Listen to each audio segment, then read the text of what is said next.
فرمایا اس سے پہلے نبی کے نور کو پیدا فرما چکا تھا. جب اللہ تبارک و تعالیٰ نے جب عیسیٰ کو پیدا نہیں فرمایا تو نبی کے نور کو پیدا فرما چکا تھا. جب اللہ تبارک و تعالیٰ نے حضرت زکریا کو پیدا نہیں فرمایا تھا تو اس سے پہلے نبی کے نور کو پیدا فرما چکا تھا. جب اللہ تبارک و تعالیٰ نے حضرت موسیٰ کو پیدا نہیں فرمایا تو اس سے پہلے حضرت اللہ تبارک و تعالیٰ نے یعنی اللہ تبارک و تعالیٰ نے نبی کے نور کو پیدا فرما چکا تھا. یعنی جب تک اللہ تبارک و تعالیٰ نے 1,24,000 یا 2,24,000 کم و بیش انبیاء کرام اس دنیا میں بھیجنے سے پہلے اللہ تبارک و تعالیٰ نے نبی کے نور کو سب سے پہلے پیدا فرما لیا, بعد میں دنیا میں ظاہر کیا تاکہ حضرت آدم کو بھیجا جائے, تاکہ اللہ تبارک و تعالیٰ نے یعنی ایک مثال لے لیجیے. اللہ تبارک و تعالیٰ نے ایک مثال کے طور پہ میں آپ لوگوں کو سمجھانے کی کوشش کر رہا ہوں تاکہ میری جو بات ہے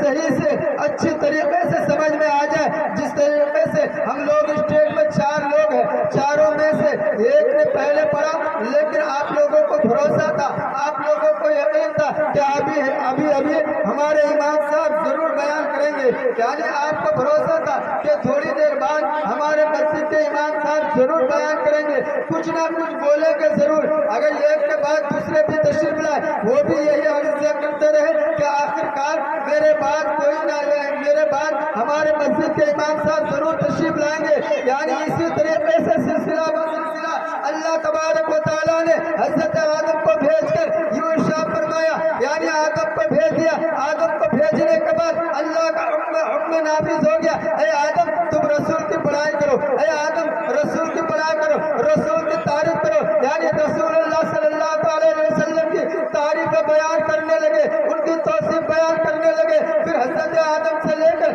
حضرت عیسیٰ تک جتنے بھی نبی آئے,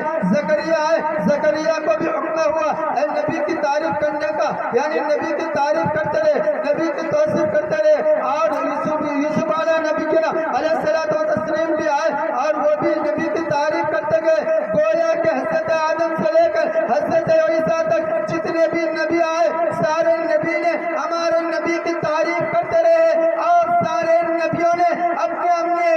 امتی کو سمجھاتے گئے, اے میرے امتیوں سنو, ہم جو اس دنیا میں آئے ہیں میرے بعد اور ایک اچھے نبی آنے والے ہیں. آدم کو بھیجا ہے, آدم کو بھیجنے کے بعد اس کے بعد بھی نبی آئے گا. عیسیٰ کو بھیجا ہے, عیسیٰ کے بعد بھی نبی آئے گا. زکریا کو بھیجا ہے, زکریا کے بعد بھی نبی آئے گا. یعنی گویا کہ اللہ تبارک و تعالیٰ نے حضرت آدم سے لے کر حضرت عیسیٰ تک جتنے بھی نبی آئے سارے نبی اپنی امتی کو سمجھاتے گئے, اے میرے نبی, اے میری امتی کے لوگ مسلمانوں سنو, تمہیں گھبرانے کی ضرورت نہیں ہے, تمہیں مایوس ہونے کی ضرورت نہیں, کیونکہ ہم لوگ کے بعد بھی نبی آنے والے ہیں. وہ ایسے نبی ہوں گے جو ساری کائنات کے مالک بنا کر بھیجا جائے گا, وہ چاندوں کا بھی مالک بنا کر بھیجا جائے گا, وہ سورج کا بھی مالک بنا کر بھیجا جائے گا, وہ شمس و قمر کا بھی مالک بنا کر بھیجا جائے گا, وہ یعنی وہ زمین و آسمانوں کا بھی مالک بنا کر بھیجا جائے گا.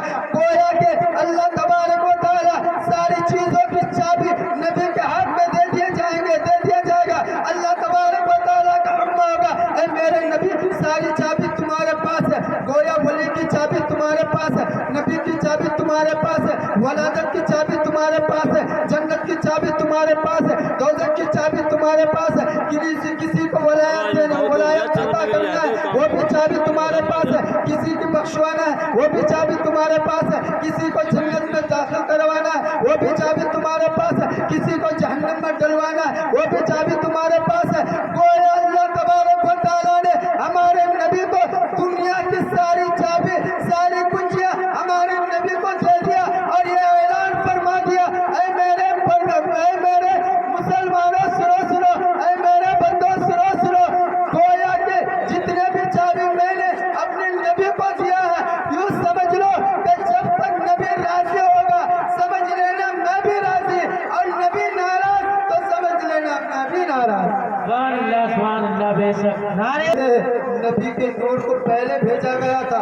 بعد میں نبی اس دنیا میں تشریف لائے، وجہ یہی تھا کہ جتنے بھی نبی آئے سارے نبی کی امتی طرح طرح کے ظلم و ستم کرتے رہے، طرح طرح کی برائیوں میں مبتلا ہوتے رہے۔ یعنی نوح علیہ السلام کی امتی آئے وہ بھی برائی کرتے رہے، لیکن اللہ تبارک و تعالیٰ کا عذاب ایسا آیا کہ نوح علیہ السلام کی زمین کے اندر دھس گئے۔ یوں کہ اللہ تبارک و تعالیٰ کا احسان و کرم ہے اور ہمارے نبی کا بہت بڑا رحم و کرم ہے کہ ہمارے نبی کے امتی میں ہم لوگ ہیں، اور نبی کے امتی ہونے کے ناطے ہم لوگ جتنے بھی گناہ کرتے ہیں ساری گناہ ہمارا پوشیدہ ہے۔ اگر ہم شراب بھی پیتے ہیں تو وہ بھی ہمارا پوشیدہ ہے، اگر زنا بھی کرتے ہیں وہ بھی ہمارا پوشیدہ ہے، اگر جوا بھی کھیلتے ہیں وہ بھی ہمارا گناہ پوشیدہ ہے۔ اللہ تبارک و تعالیٰ نے نبی کے شدت میں سے ہمارے ہر چیز کو پوشیدہ رکھا ہے، یعنی کوئی چیز ظاہر نہیں کیا ہے۔ وہ وجہ اس لیے ہے کہ اللہ تبارک و تعالیٰ نے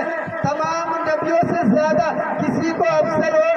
اور قرار نہیں دیا تھا، کیونکہ ہمارے نبی کے امتی کو افضل البشر کہا ہے۔ اسی لیے سارے نبی کے امتی یعنی اس کے گناہ کو، اور نبی جو گناہ کرتے گئے ان نبیوں نے بددعا کی اور ان کے امتی ہلاک ہو گئے، لیکن ہم لوگ ایسے نبی کے امتی میں سے ہیں، ایسے نبی کے چاہنے والے ہیں، ایسے نبی کے ماننے والے ہیں۔ اگر ہم لوگ شراب بھی پیتے ہیں تو ہماری شراب بھی منع ہے، اگر ہم لوگ شراب بھی پیتے ہیں تو ہمارا گناہ بھی پوشیدہ ہے، جوا بھی کھیلتے ہیں یعنی وہ بھی گناہ پوشیدہ ہے۔ کوئی اللہ تبارک و تعالیٰ نے نبی کے شدت میں سے ساری چیزوں کو پوشیدہ رکھا ہے، لیکن قربان چاہیے نبی کے اوپر، اسی نبی کی بارگاہ میں عریضہ پیش کرتے ہیں۔ جب ہم لوگ اس کا برعکس کریں گے تو کل قیامت کے دن نبی کا ہمارا جنت میں نہیں جا سکتے، کیونکہ چابی نبی کے پاس ہے، اس کی چابی نبی کے پاس ہے، جنت کی چابی نبی کے پاس ہے۔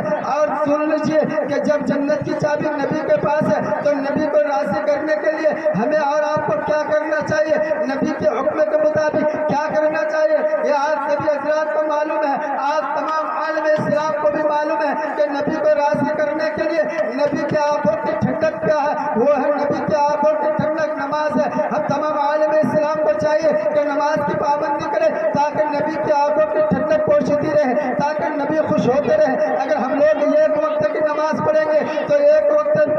کی نماز ادا کرنے سے ایک وقت کی ٹھنڈک پہنچے گی، اگر دو وقت کی نماز ادا کریں گے گویا کے سلسلہ بسلسلہ اگر 5 ٹائم کی نماز ادا کریں گے تو 5 بار ہم نبی کی آنکھوں کی ٹھنڈک پہنچائیں گے۔ جب 5 بار نبی کی آنکھوں میں ٹھنڈک پہنچائیں گے تو اور اپنے ہاتھوں سے دعا کریں گے، اے پروردگار عالم ہمارے درمیان جو بھی برائیاں ہیں، جو بھی خطا ہے، اور ہمارے گھروں میں جو بھی پریشانیاں ہیں، جو بھی بیماریوں میں مبتلا ہے، اے مولا رب قدیر میں فجر کی نماز ادا کر رہا ہوں، تو اپنے حبیب کے صدقے سے ہماری ساری پریشانیوں کو دور عطا فرما۔ تو گویا اس وقت یہ نہیں دیکھا جائے گا یہ بندہ اس کے پچھلے چاہے جتنے گناہ کیا ہوگا، اس سے پچھلے چاہے 1000 گناہ کیا ہوگا، یہ نہیں دیکھا جائے گا کہ مسلمان گنہگار تھا، یہ نہیں دیکھا جائے گا یہ مسلمان شراب پیتا تھا، یہ نہیں دیکھا جائے گا یہ مسلمان جوا کھیلتا تھا، بلکہ 2 رکعت نماز